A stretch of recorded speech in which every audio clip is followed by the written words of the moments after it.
She was a 25-year-old billionaire. He was her silent driver. So when and Morgan invited Tony Mark to her elite red carpet gala, it wasn't kindness. It was a joke. A joke meant to humiliate him in front of CEOs, models, and power brokers. She expected laughter. She expected whispers.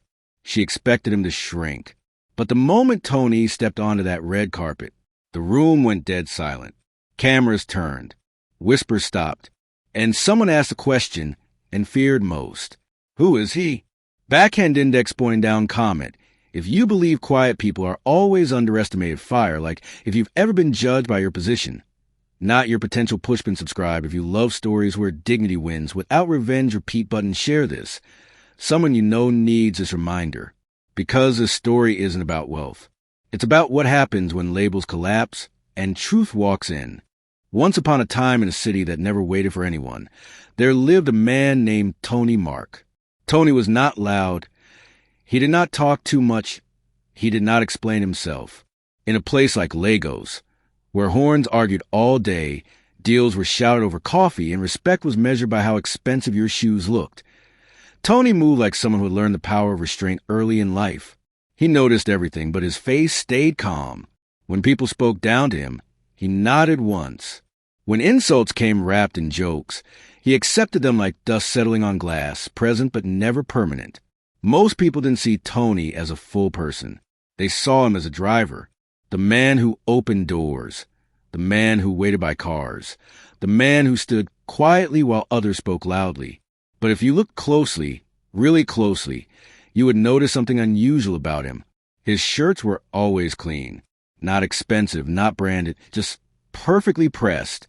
His shoes, though simple, were polished so well they caught the morning light. His back was straight when he stood.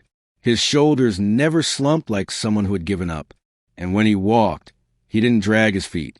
His steps were measured, balanced, controlled. His eyes were quiet, but they were not weak. That morning, Tony stood in front of a black luxury SUV parked inside a gated mansion on Victoria Island. The gate was tall, the compound wide, the flowers arranged with mathematical precision, like the house was always expecting someone important. Tony wiped a spotless door handle with a clean cloth. It wasn't dirty, that he wiped it anyway. He checked the time on his phone. 7:54 a.m., right on schedule. Behind him, the sharp sound of heels struck the pavement like punctuation marks. Are you blind? The voice cut through the air. Tony turned immediately. Good morning, Ma, he said calmly, and Morgan stood behind him, sunglasses already on despite the soft morning light. At 25, and was everything money could buy, and everything money could amplify. She was young, brilliant, ruthless, and already a certified billionaire. In elite circles, her name opened doors before she reached them. She didn't just walk into rooms. She arrived. Why is the car still here? And snapped. I said we leave by 8. Yes, Ma. We're on time, Tony replied, stepping aside and opening the back door smoothly, and paused, her eyes sweeping over him like she was inspecting a cracked mirror. And what is that shirt? She asked. Is it the only one you own? Tony glanced down briefly. The shirt was plain, clean, neatly pressed. It's clean, Ma, he said softly, and laughed. Not because it was funny, but because laughing made her feel larger. Clean doesn't mean fine, she said. You people don't know the difference. Clean can still be shame. Tony didn't respond. He closed the door after she entered and walked around to the driver's seat with steady steps. As he started the engine, Anne's phone rang. She answered instantly, her voice changing into something sweet and musical. Hello, darling, she sang. Yes, I'm on my way. This traffic is already annoying me. My driver will suffer today. Tony's hands tightened around the steering wheel for a half a second. Then they relaxed and laughed loudly into the phone. I know, right? I'm still using him. Drivers are like slippers. You use them until they tear. She glanced at him through the rear-view mirror, smiling like she had just said something clever. Tony kept his eyes on the road. The city moved around them in layers. Yellow buses groaning, glass buildings reflecting ambition, billboards promising success to anyone who could afford to dream loudly enough. and talked the entire drive, switching between calls, laughing, complaining, name-dropping. Tony drove smoothly, avoiding potholes before they appeared, changing lanes without sudden movement. His driving wasn't aggressive. It was controlled, confident. They arrived at a tall glass building that scraped the sky, and stepped out and adjusted her dress. She didn't say thank you. She stretched her hand backward without looking. "Bring my bag." "Yes, Ma." Inside the building, people greeted her immediately. "Good morning, Mrs. Mogan." "Welcome, Ma." "Great to see you," and nodded like royalty. Then she glanced at Tony and hissed quietly, "Stand to the side. Don't block my light." Tony moved without hesitation. A man in a suit approached. "Your guests are waiting upstairs, Ma." "Good," and said, "Let's go." As they entered the elevator, another woman stepped in, long hair, expensive perfume, confidence dripping from her posture. "And," the woman exclaimed, "Bisola," and shouted, hugging her dramatically, "My sister." They laughed loudly, comparing outfits, complaining about traffic. Bisola's eyes drifted to Tony. "Is that your driver?" she asked, the way one might ask if a building had a generator. "Yes," and waved dismissively. "That's him." Bisola studied Tony's face, then his shoes. "He looks quiet," she said, and scoffed. "Quiet? He's quiet because he has nothing to say. What will a driver know? His job is to drive and keep quiet." Tony stared straight ahead. Bisola leaned closer to and then whispered, not bothering to lower her voice enough, "I hope he doesn't smell. Some of them do," and burst out laughing. "If he smells, I'll just wind down the window." Tony's jaw shifted slightly, like he swallowed something heavy. The elevator doors opened. Meetings passed. Deals were discussed. And dominated conversations, corrected people loudly, laughed at her own jokes. Tony stood by walls, held bags, waited. No one asked his name. When the day finally ended and slid into back seat and sighed. "What a stressful day," she said, scrolling through her phone. "People can be so useless."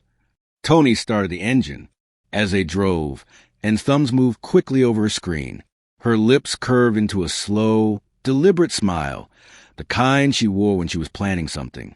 She looked up. "Tony." "Yes, Ma." She tilted her head slightly, eyes shining with amusement. "I just had a brilliant idea." Speech balloon, have you ever been ignored or looked down on just because of your position? Fire stay. This is where the story begins. And Mogan had always believed that power was loud. Power announced itself before it arrived. Power wore expensive fabric and demanded attention. Power made people uncomfortable on purpose. And nothing in Anne's world proved power more than being able to embarrass someone publicly and walk away untouched. That afternoon, she sat inside her penthouse living room, legs crossed on a white leather sofa that cost more than most people's yearly salary. Floor-to-ceiling glass windows framed the city below. Lego stretched out like a kingdom she believed she ruled. Her phone buzzed nonstop. Group chats, event planners, designers, investors. Her annual red carpet gala was days away, and as always, it would be the event people talked about long after the champagne dried and the cameras packed up. Celebrities would attend. Influencers would posture. Business elites would compete silently for relevance. And loved it. She loved the control. She loved the hierarchy. She loved knowing exactly where everyone stood, especially who stood below her. Her friends arrived one by one, each entrance louder than the last. Bisola came first, dropping her bag dramatically. Then Kemi, all sharp laughter and sharper opinions. Then Laura, who never spoke without checking if someone more important was listening. They settled around, and like satellites around the sun. "Tell me you're doing something crazy this year," Bisola said, pouring herself a drink. "Last year was too predictable." And smiled slowly. "Oh, I have something in mind." They leaned in. "You know my driver?" And said casually, scrolling through her phone. Kemi rolled her eyes. "That quiet one? The furniture?" "Exactly," and replied, "Tony." Bisola laughed. "What about him? Is he finally talking?" And tilted her head, enjoying the anticipation. I'm thinking of inviting him to the gala. Silence. Then laughter exploded. You? Laura gasped. Invite your driver? Yes, and said calmly. As a guest. Kemi nearly choked on her drink. Wait, like actually invite him? And nodded. Yes. Bisola wiped tears from her eyes. This is wicked. That's cruel, Laura added, smiling, and leaned back, completely satisfied. Imagine him standing there, lost, awkward, surrounded by billionaires, celebrities, cameras. Kemi clapped. He won't even know where to stand. Exactly, and said, he'll embarrass himself without me saying a word. They laughed again, louder this time, and stood up and began pacing slowly, her heels clicking like a countdown. But it has to be perfect, she continued. Timing is everything. She looked at Bisola. We make sure he arrives late. How late? Bisola asked, after the red carpet fills, and said, when the cameras are rolling, when the room is full. Maximum damage, Kemi said approvingly, and smiled. Maximum exposure. In her mind, she could already see it. Tony standing stiffly in cheap clothes, people whispering, laughter behind hands. The unspoken question, why is he here? And the best part? She wouldn't have to insult him. She would just watch. Power didn't need to explain itself. That evening, as the city cooled and lights replaced daylight, Tony drove and home in silence. The car moved smoothly through traffic, his hand steady on the wheel, and barely looked up from her phone. Tony. Yes, Ma.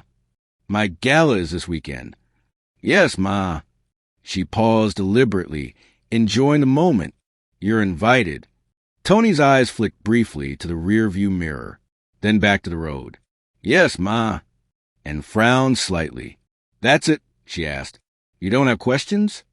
No, Ma. You don't want to know the dress code? She pressed. No, Ma. Bisola, seated beside and leaned forward. Aren't you nervous? Tony considered the question for exactly 1 second. No, Ma. The silence that followed was not what Anne expected. She had expected confusion. Awkward laughter. Gratitude mixed with fear. Instead, she got nothing. Tony drove as if the invitation meant no more than a change in traffic lights, and turned away annoyed. Later that night, Tony parked the SUV carefully and locked the gate behind him, and walked inside without a backward glance. Tony stood outside for a moment, listening to the hum of generators and distant horns. Then he exhaled. His apartment was small, clean, quiet, no luxury, no clutter. He removed his shoes neatly, lined them up, and washed his hands. He cooked a simple meal and ate slowly, methodically, like someone who respected routine. Afterward, he sat on the edge of his bed, staring at the wall. The invitation replayed in his mind, not the words, the intent. Tony understood something and never would. Humiliation was not always loud. Sometimes it was scheduled. He stood and walked to the corner of the room where an old wardrobe stood. He opened it, pushing aside neatly folded clothes. At the back, hidden behind everything else, was a long garment bag. He hesitated. For a moment, the city outside felt far away.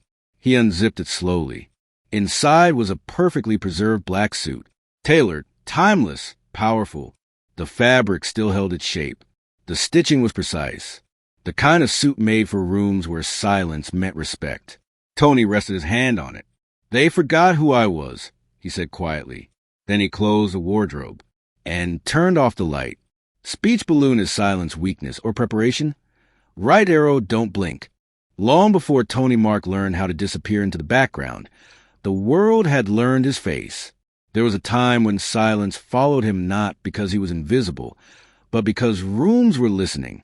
Back then, Tony didn't wait by the doors. Doors opened for him. The memory returned to him that night as he lay awake in his small apartment, the ceiling fan humming softly above. The city outside pulsed with life, but inside, time slowed. His eyes stayed open, fixed on nothing, while his mind drifted somewhere far from Victoria Island traffic and billionaire jokes. It drifted to Paris. The lights were blinding. The music was sharp. The air smelled of perfume, fabric, and ambition. Tony, shoulders back, a voice called out in a thick accent. Walk again. He had been younger then, leaner, hungrier. He adjusted his posture instinctively. Back straight, chin level, steps measured. He walked forward on the runway, like the ground belonged to him. Cameras flashed. Faces blurred into light. Applause rose, not forced, not polite, but earned. That walk had taken years to master. It wasn't arrogance. It was discipline. Tony had learned early that modeling wasn't about looks alone. It was about control, over breath, movement, emotion. You didn't rush. You didn't flinch. You didn't react when the world stared at you like you were a product instead of a person. You don't chase attention, his first coach had told him in Milan. You let attention come to you, and it did. Campaigns followed. Runways in Milan, Paris, New York. Photographers arguing over angles. Stylists pinning, adjusting, demanding perfection. Still, they would say, don't blink, hold it. Tony had learned to hold everything. Praise, criticism, pressure. Applause was loud but fleeting. What mattered was control. But life had a way of pulling the floor from under even the most disciplined feet. The call came one afternoon while he was preparing for a fitting in Milan, Nigeria. Home. His mother's voice had been unsteady. His father was sick. Hospital bills were piling up. His younger siblings were struggling. The family needed money, real money, now. Tony had stared at his reflection in the mirror after the call. The suit he was meant to wear that day hung perfectly on his frame. The life he had built stood right in front of him. And still, he canceled the fitting. One cancellation became two. Two became a pattern. Contracts didn't wait for explanations. Agencies didn't pause for loyalty. When you stepped out of line, someone else stepped in. By the time Tony returned home fully, the runway lights had moved on. The applause faded. What remained were responsibilities. He worked where he could. Security, logistics, driving, anything that paid, anything that kept food on the table and medicine in the house. And somewhere along the way, Tony made a choice. He stopped correcting people. When they called him just a driver, he didn't argue. When they assumed silence meant ignorance, he let them believe it. When people talked around him instead of to him, he adapted. Explaining himself wouldn't change their minds. Silence gave him control. Control over his pride. Control over his emotions. Control over when and if the world would hear his story again. Back in the present, Tony sat up slowly on his bed. He stood and walked to the wardrobe once more. The garment bag waited where it always had. He unzipped it fully this time. The black suit slid into view like a memory, refusing to fade. The fabric caught the dim light of the room, still rich, still sharp. He ran his fingers along the lapel, feeling the weight of who he had been and who he still was. He remembered the fittings. Perfect. They used to say, don't change a thing. This suit had never been worn in Nigeria, never seen traffic, never stood in the shadows of billionaires who mistook volume for worth. Tony lifted it carefully and laid it across his bed. He stood back and studied it. The suit wasn't hope. It wasn't revenge. It was proof. Proof that identity didn't disappear just because circumstances changed.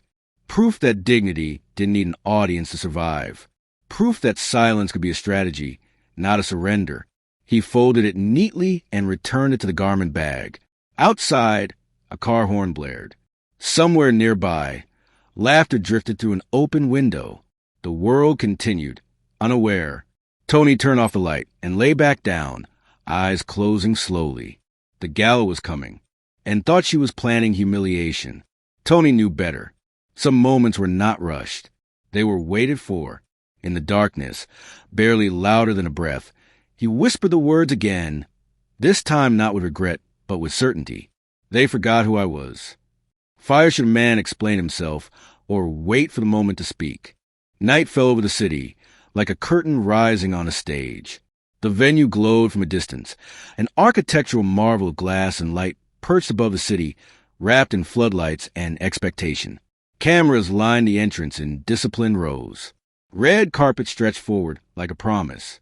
Luxury cars rolled in one after another, engines purring softly, doors opening to release wealth in tailored suits, shimmering gowns, and practiced smiles.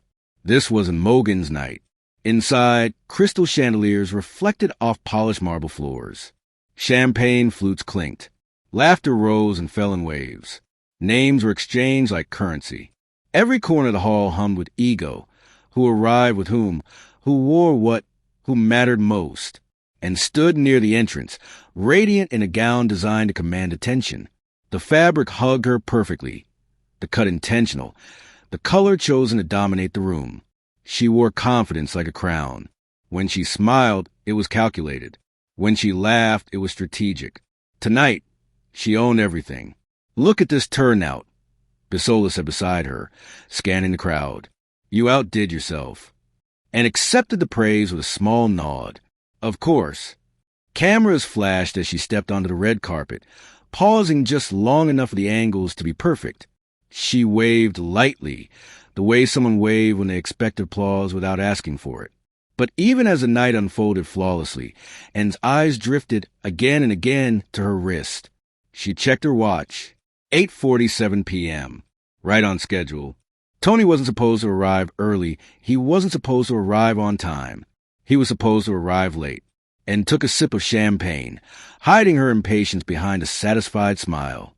She imagined it clearly, the way the room would react when he finally appeared, the confusion, the whispers, the awkward stares. She pictured him standing uncertainly, clothes out of place, posture wrong, everyone silently asking the same question. Why is he here? It will be perfect. Has he come yet? Kemi asked casually, though her eyes sparkled with anticipation, and shook her head. Not yet. Bisola leaned in. You told him the time, right? Of course, and replied. He'll come. He always does exactly what he's told.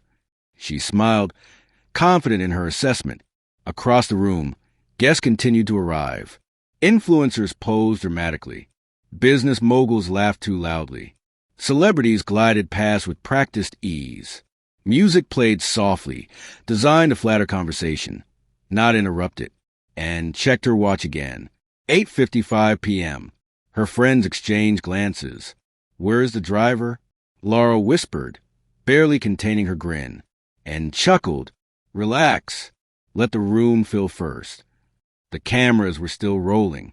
The crowd was thick. Attention was at its peak. Somewhere else in the city, far from flashing lights and champagne, Tony stood in silence. His apartment was quiet, the air heavy with calm. He stood in front of the mirror, movement slow, deliberate. The black suit rested on his bed. Transformed from memory into reality, he slipped into it effortlessly, the fabric settling against him like it had been waiting. The fit was exact. He adjusted his cuffs, straightened his collar, smoothed the lapel once, only once. His posture shifted naturally, back straight, shoulders relaxed. Not forced. Remembered. Tony didn't rush. He tied his shoes carefully. He checked his reflection without judgment that he breathed in, then out. No nerve to no panic, no performance. The suit wasn't armor. IT was alignment. He picked up his phone. No messages. No calls. Just the time glowing quietly on the screen. 9:02 p.m. Right on time.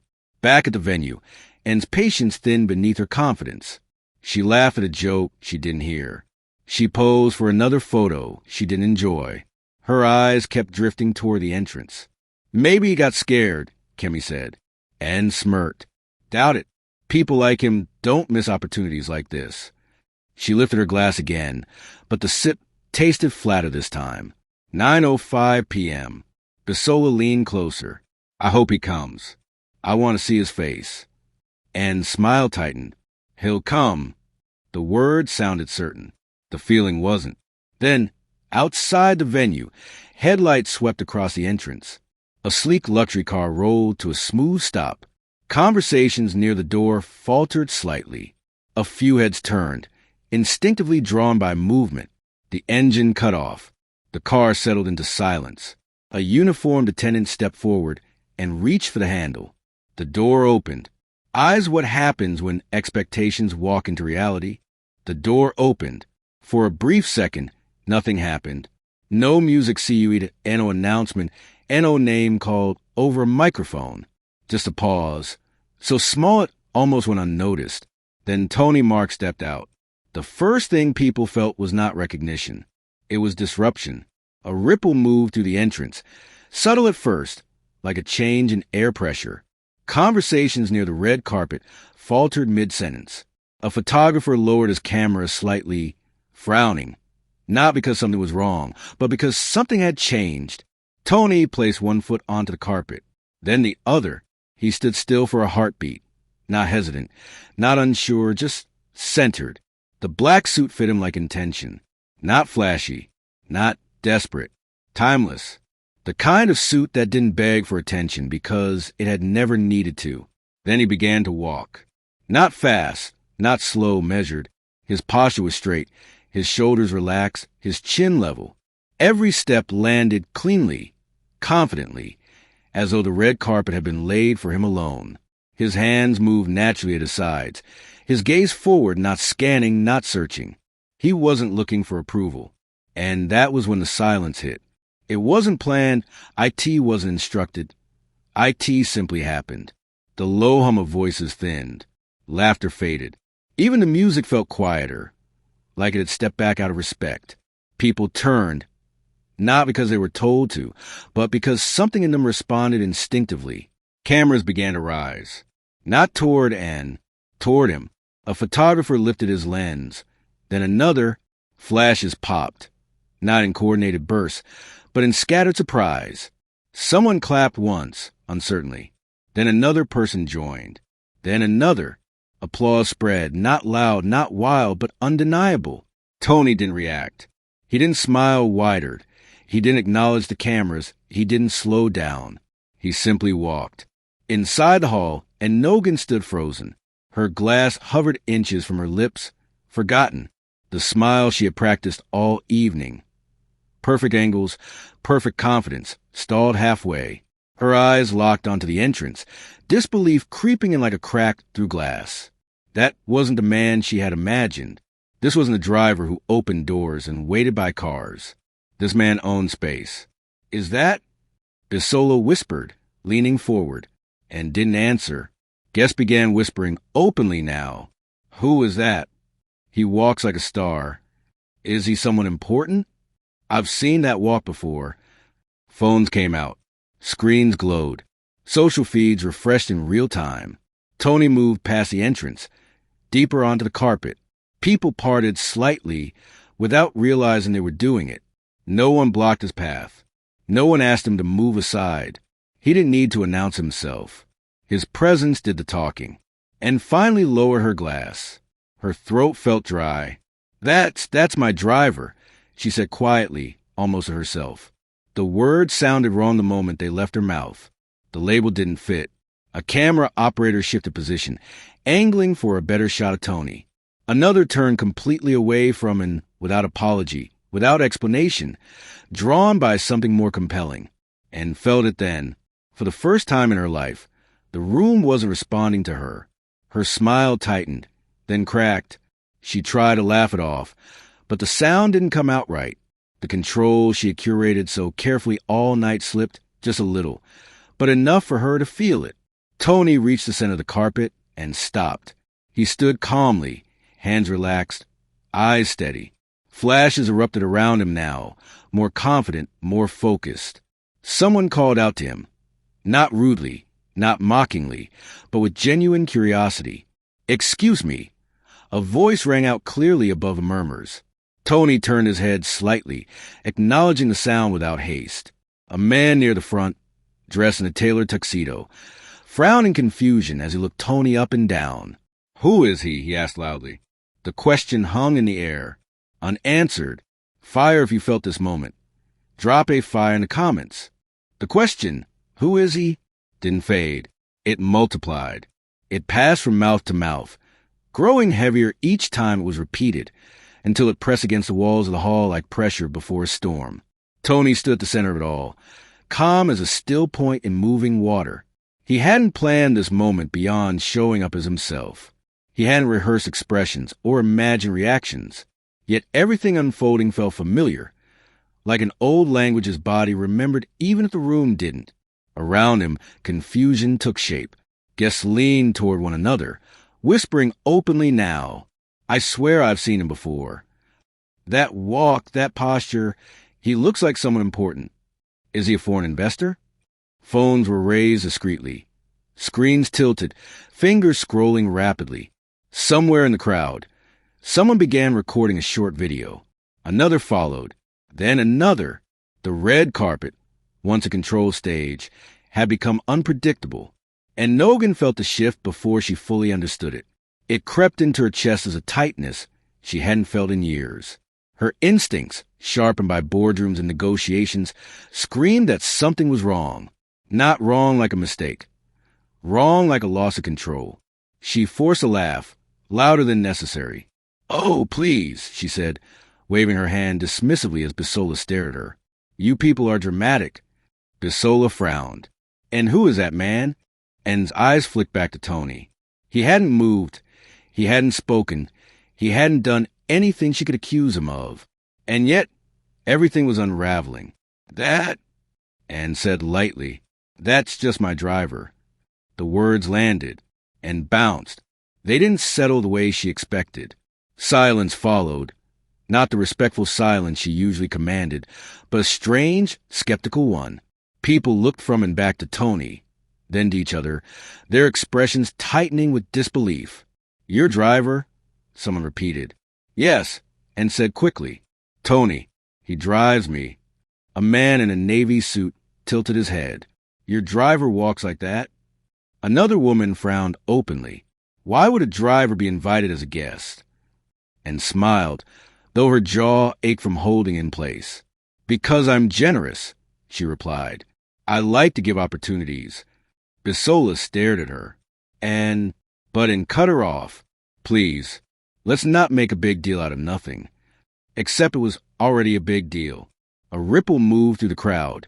Soft laughter mixed with skepticism. A few guests nodded politely, but others didn't bother hiding their confusion. One man whispered too loudly, "That doesn't look like a driver." Another replied, "Drivers don't carry themselves like that." Anne's fingers tightened around her clutch. This wasn't how it was supposed to go. She had imagined embarrassment. Tony shrinking under stairs, standing awkwardly, exposing himself as out of place. She had imagined whispers. Yes, but not like this. These whispers weren't mocking. They were questioning her. She stepped forward abruptly, heels clicking sharply against the floor. "Tony," she said, her voice pitched just high enough to assert authority. "Why don't you go inside? You don't need to stand here." Tony turned toward her slowly. His movement was unhurried, respectful. His expression remained neutral, not defiant, not submissive. "Yes, Ma," he said. The simplicity of the response landed harder than any argument could have. He didn't defend himself. He didn't correct her. He didn't explain. He simply acknowledged her, then turned back toward the hall. And that was when Anne felt it. Panic. Not loud, not dramatic. Internal. Her status had always rested on certainty, on knowing exactly how people would react, on predicting outcomes and bending them to her advantage. But Tony wasn't reacting the way she needed him to. Worse, others weren't reacting the way she expected either. Inside the hall, guests continued to watch him. Some moved aside instinctively, creating space without realizing they were doing it. Others leaned in, curious. The music resumed softly, but it no longer anchored the room. Attention had shifted. A woman near the bar whispered, "If that's her driver, then what does that make her?" And heard it. Her spine stiffened. She turned sharply, scanning faces, searching for loyalty, for confirmation that she was still the axis around which the night revolved. But loyalty wavered when curiosity grew.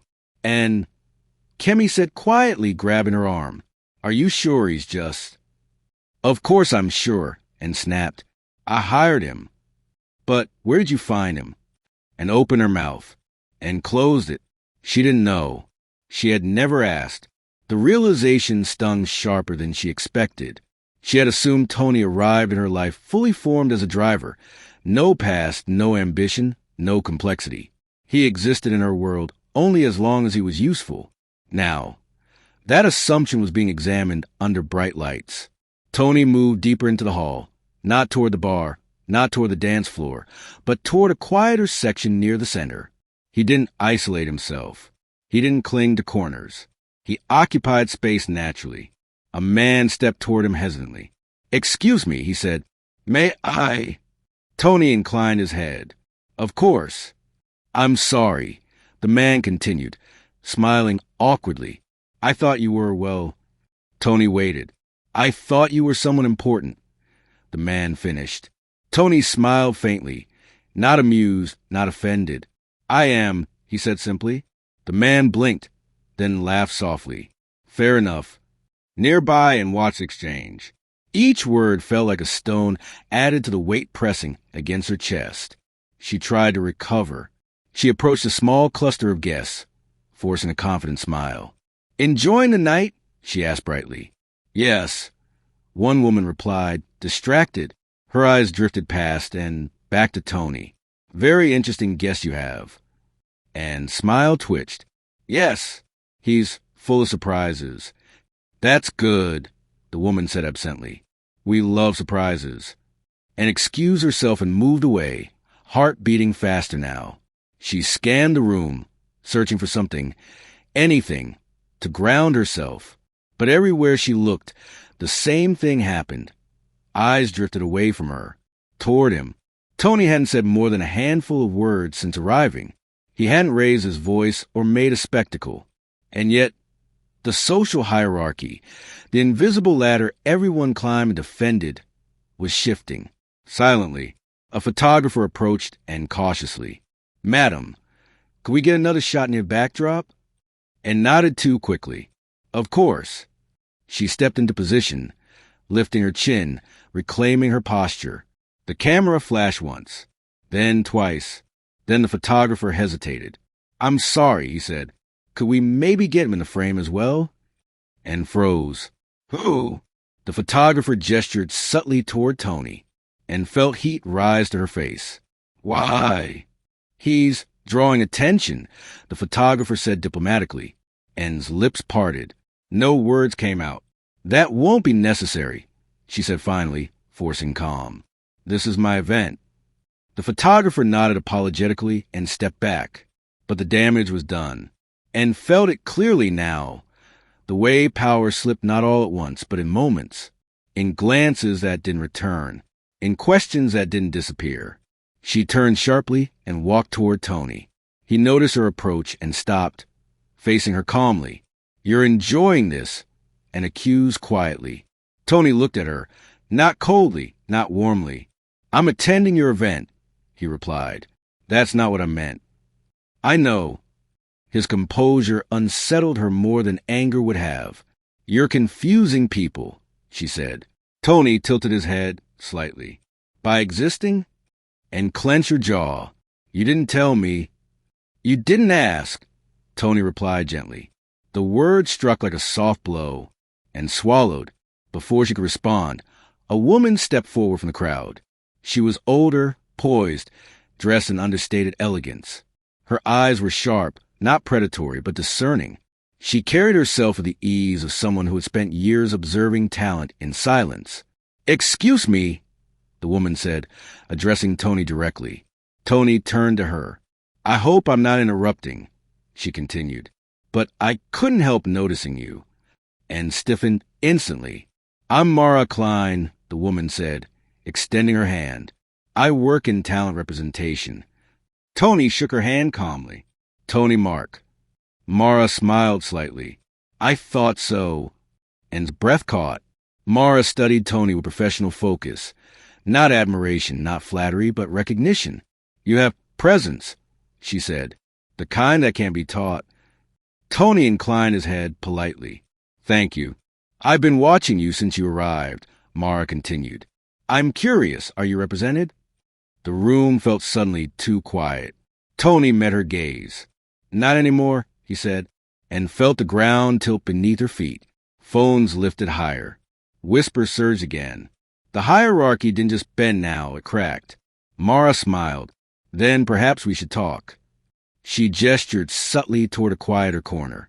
Tony nodded once. Of course. As they turned away together and stood rooted in place.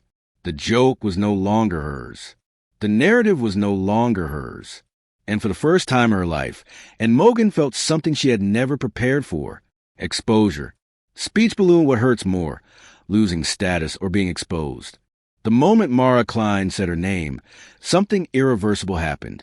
Not loudly, not violently, but permanently. People didn't rush closer, but they leaned in with their attention. Conversations around the hall softened, then bent in one direction. Phones that had already been out now rose higher, more confidently. This was no longer curiosity. This was confirmation in progress. Tony followed Mara toward a quieter corner of the hall, his steps unhurried, his expression steady. He didn't glance around to see who was watching. He already knew. Years ago, he had learned the weight of eyes, the difference between attention that consumes and attention that recognizes. And Nogan stood several feet behind them, frozen in place. Mara Klein. The name hit her harder than she wanted to admit. Mara wasn't just someone. She wasn't a guest impressed by a handsome stranger. She was known, respected, feared in certain circles. If Mara Klein stopped to talk to you at an event like this, it meant one thing. You mattered, and took a step forward, then stopped herself. Don't panic, she told herself. This is still your event. But even as she thought it, she felt the truth slipping.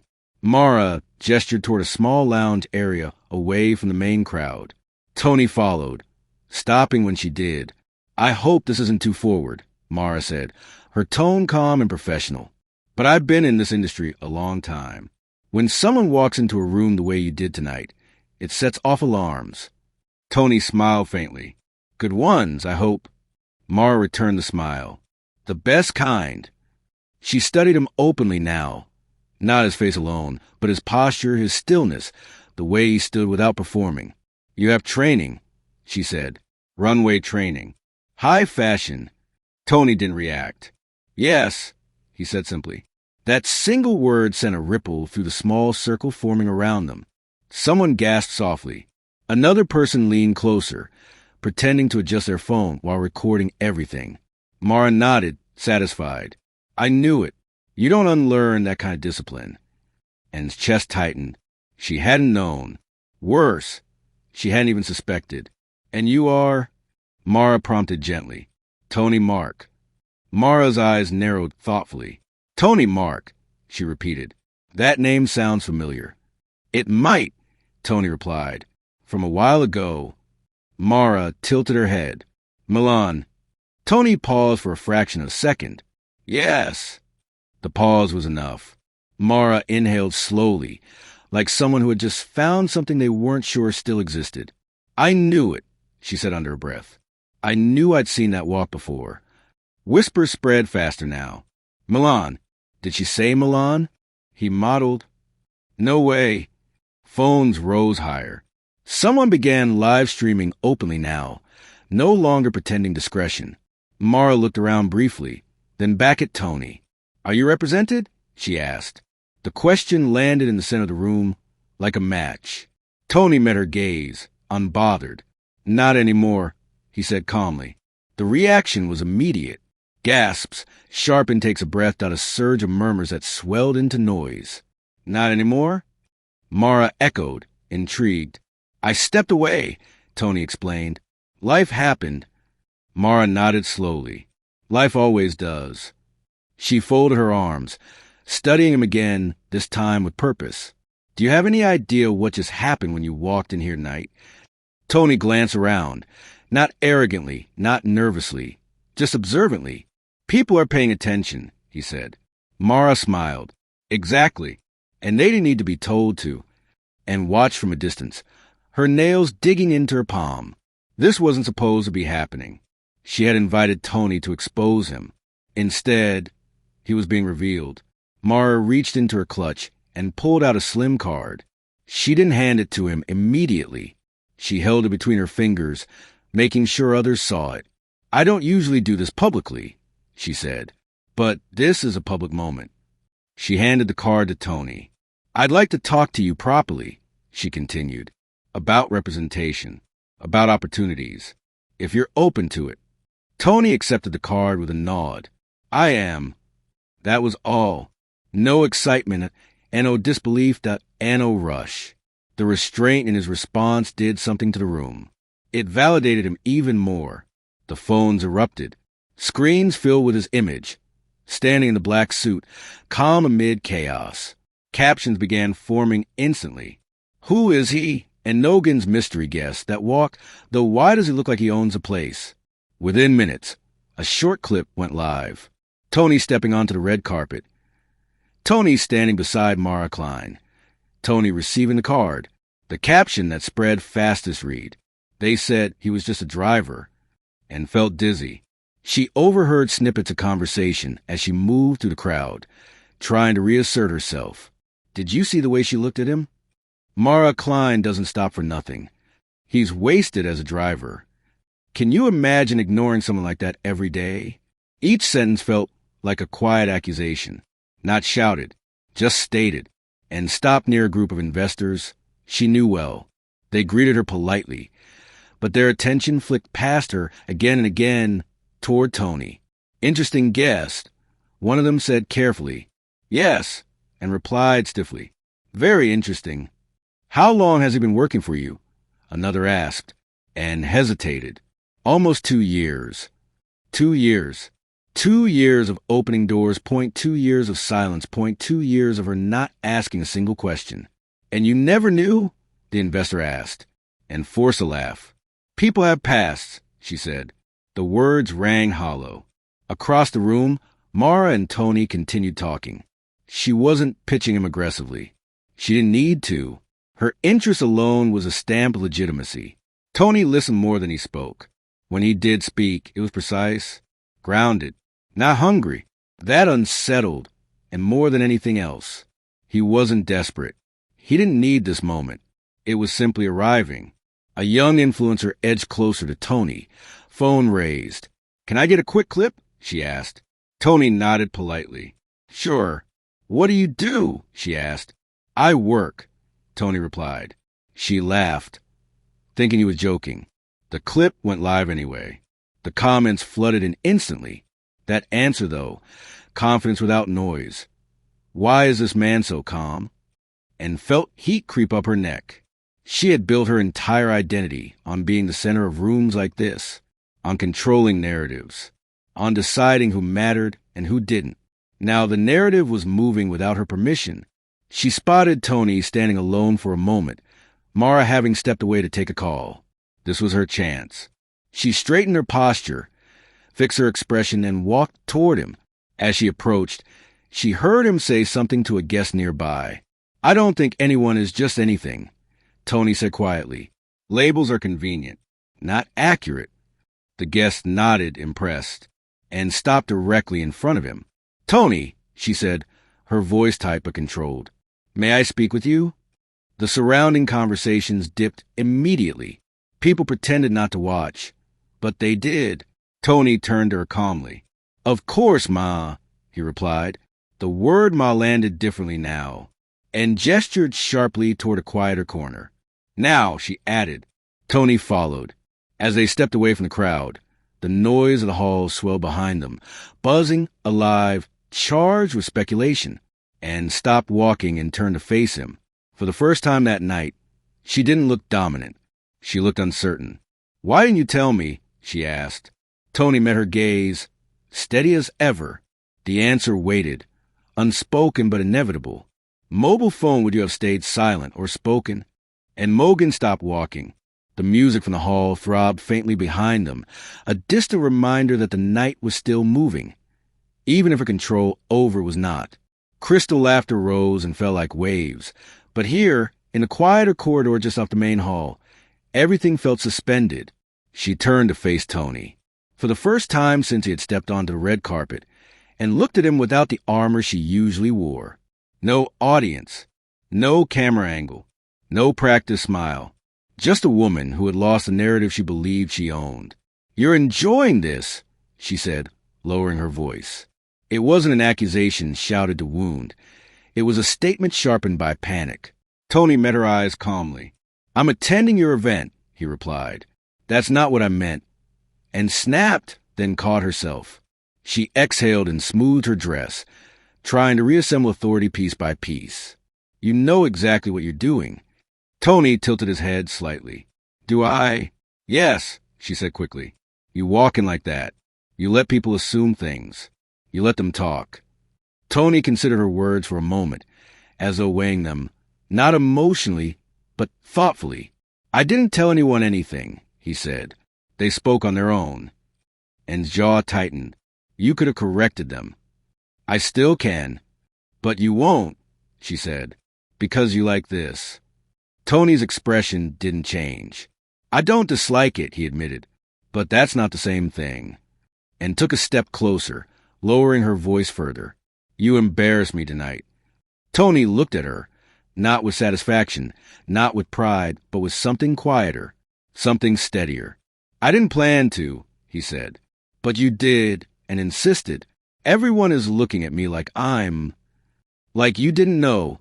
Tony finished gently. The words landed softly and cut deeply and opened her mouth, then closed it again. She searched his face for something, anger, smugness, triumph. There was none. That unsettled her more than rage would have.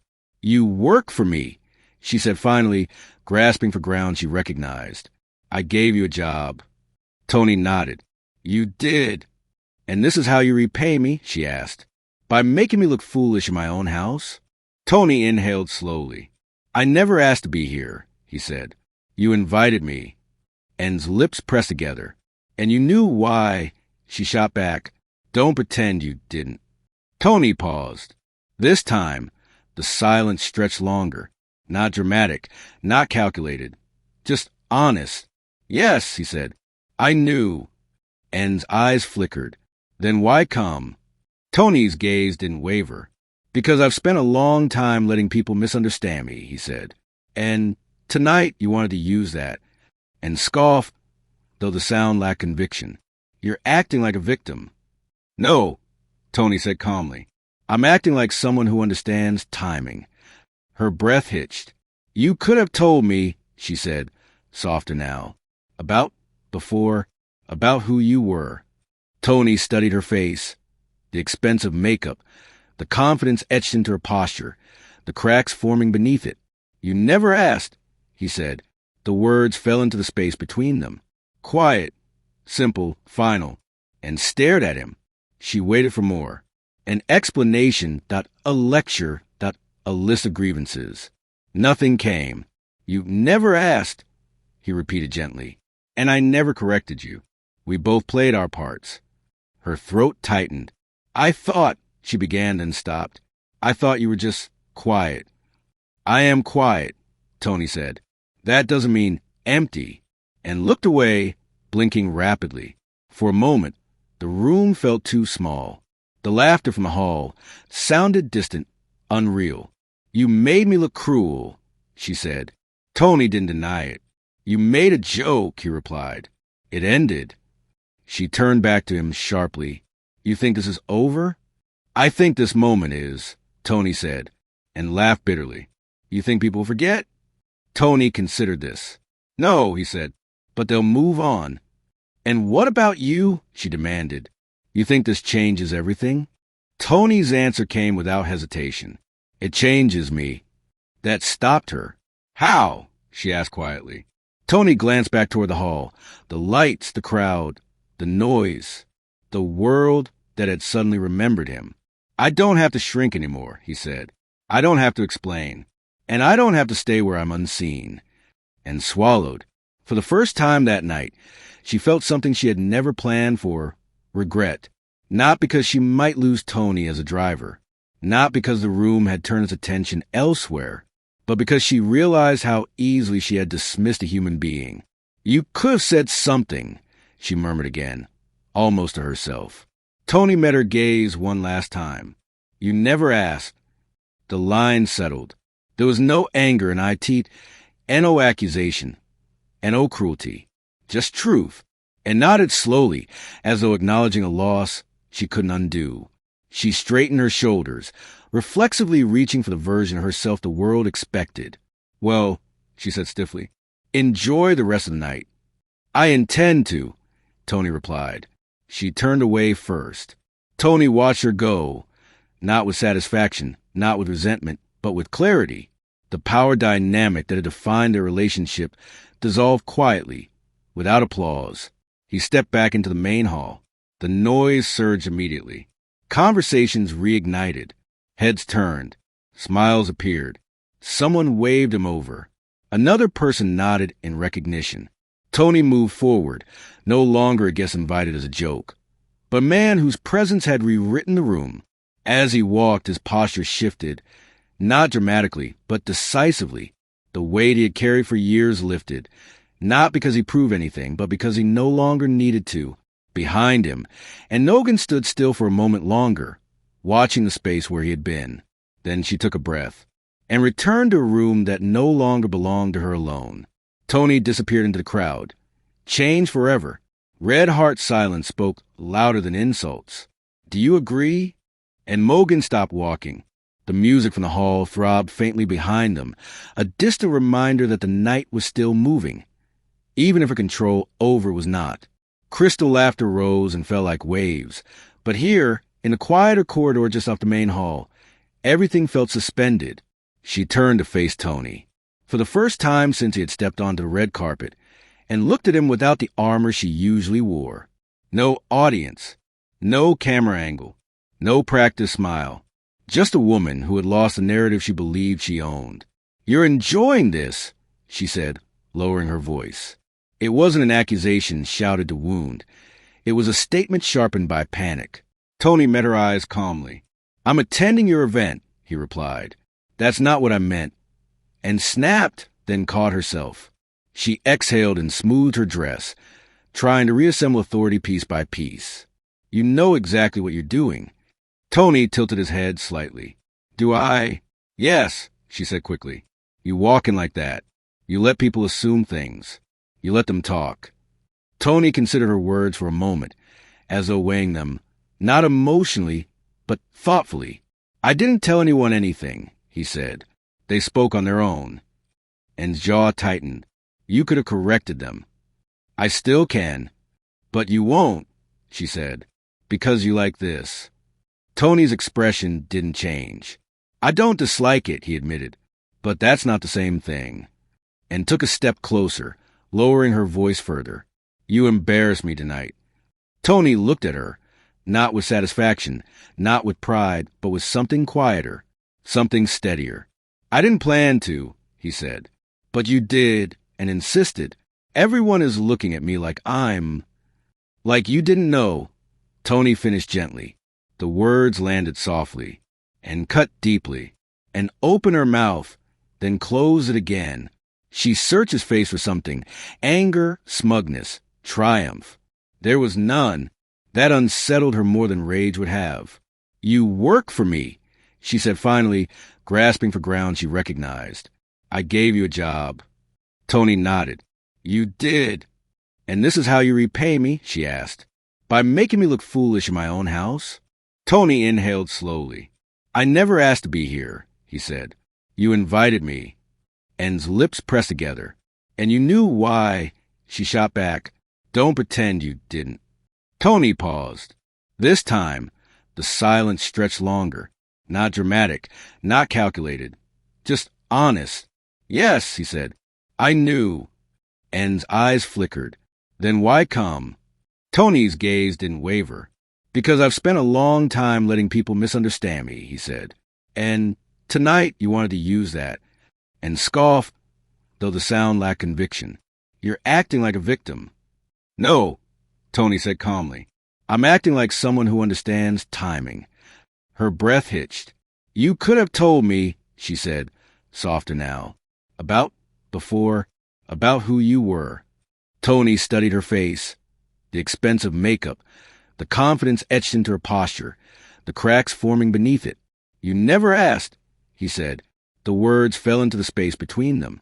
Quiet, simple, final, and stared at him. She waited for more. An explanation, a lecture, a list of grievances. Nothing came. You never asked, he repeated gently, and I never corrected you. We both played our parts. Her throat tightened. I thought, she began then stopped. I thought you were just quiet. I am quiet, Tony said. That doesn't mean empty.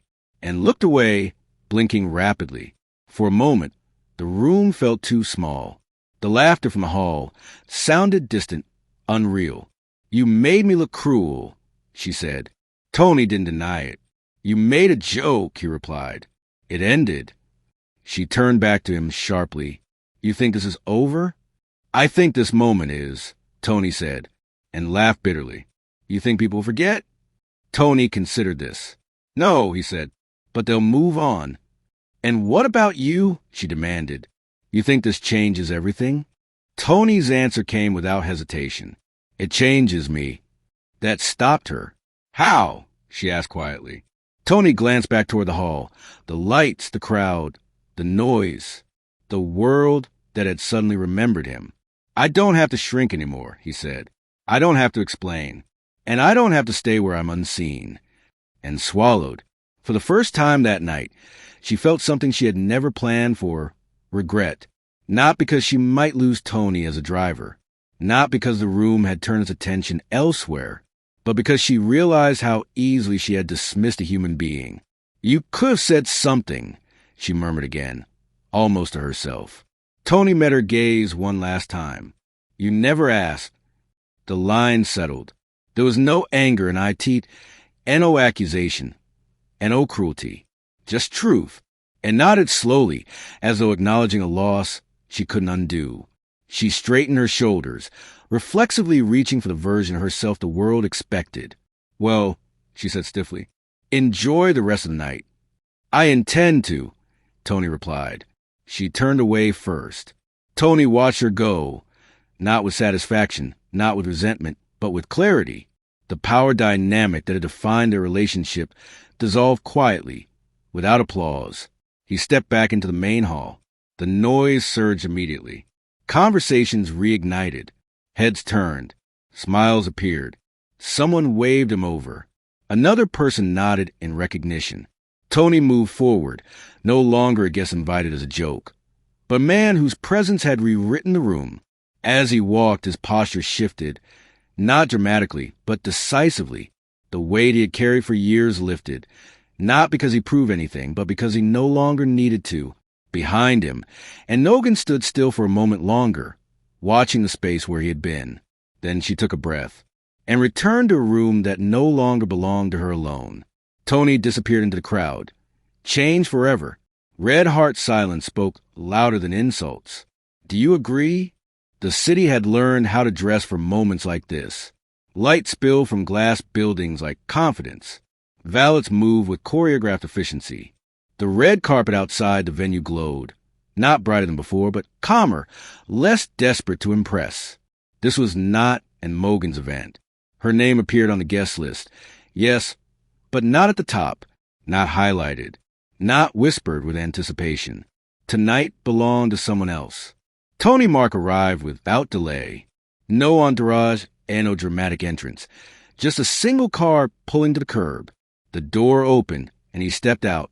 The difference was subtle, but undeniable. He wasn't arriving to be seen. He was arriving because he belonged. The suit he wore was tailored perfectly, but not aggressively. Deep charcoal. Clean lines. No unnecessary flair. It didn't scream status. It reflected self-possession. His shoes caught the light briefly as he walked, polished but not performative. A host approached immediately. Good evening, Mr. Mark, she said, smiling warmly. We've been expecting you. Tony inclined his head slightly. Thank you. No surprise crossed his face. No satisfaction either. Just acknowledgement. Inside, the room hummed, not with ego, but with curiosity. Conversations shifted as he passed, but no one reached for him greedily. No one rushed to define him. They already knew who he was. The guest of honor. The man who had turned silence into gravity. Somewhere near the back of the room, and Nogan stood still. She had arrived earlier. Too early. Perhaps, wandering the edges of the venue with a glass, she hadn't finished. Her dress was immaculate, her posture flawless. But something about her presence no longer commanded space. She watched Tony enter, watched the way people adjusted, not bowing, not scrambling, just subtly reorienting toward him, like iron filings responding to a magnetic field. No applause erupted. None was needed. The program began. Speeches were given. Achievements acknowledged. Tony listened attentively when others were praised, clapping without restraint, smiling when appropriate. When his name was finally called, it wasn't shouted. It was spoken with respect. Ladies and gentlemen, the host said, "Tonight, we recognize someone whose journey reminds us that dignity doesn't announce itself. It reveals itself over time. Please welcome Tony Mark." Tony stood. Applause rose, steady, sincere, unforced. He walked to the stage with the same measured pace he had once used on the red carpet months earlier. Not to impress, not to dominate, just to arrive. He took the microphone, paused briefly, then spoke. "Thank you," he said. "I'm honored." No long speech, no dramatic backstory, no subtle jabs. "I've learned," he continued, "that life doesn't always reward noise. Sometimes it rewards consistency, discipline, and patience." A pause. "I'm grateful to everyone who saw me, not when I arrived, but long before." He nodded once and stepped back. The applause that followed was quieter than the gala months earlier, but deeper. It carried weight. From her place near the back and listened, no one looked at her. No one needed to. For the first time, she understood something she had never bothered to learn. Power borrowed from status expires quickly. Power built from self-respect compounds. Later, as the event softened into conversations and movement, Tony found himself near the edge of the room, speaking with a few guests, laughing lightly, listening more than talking, and hesitated. She didn't plan the moment. It found her. She walked toward him slowly, aware of every step. Tony noticed her approach, not with tension, not with triumph, but with simple awareness. They stood facing each other. No cameras and no audience. Just two people standing at the intersection of past and present. "Tony," and said, "And," he replied. A silence followed, not awkward, not charged. "I want to congratulate you," she said finally. You deserve this." Tony studied her face, not searching for regret, not measuring sincerity, just observing.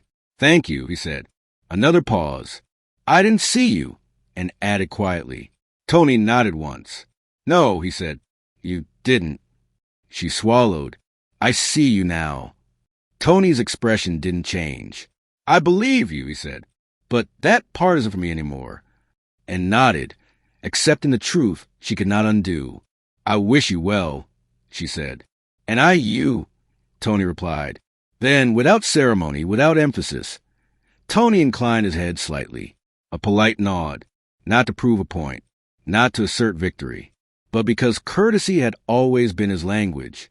He turned and walked back into the room, and watched him go, not diminished, not destroyed, just outgrown. The night continued. The city glittered. But somewhere between the lights and the quiet conversations, a lesson settled into the walls of the room. Power fades, dignity compounds. Tony stepped outside later, the cool night air meeting him gently. He paused for a moment, breathing it in, not as a man who had won something, but as a man who had become something. Then he walked on. Never underestimate quiet people. What lesson did this story teach you?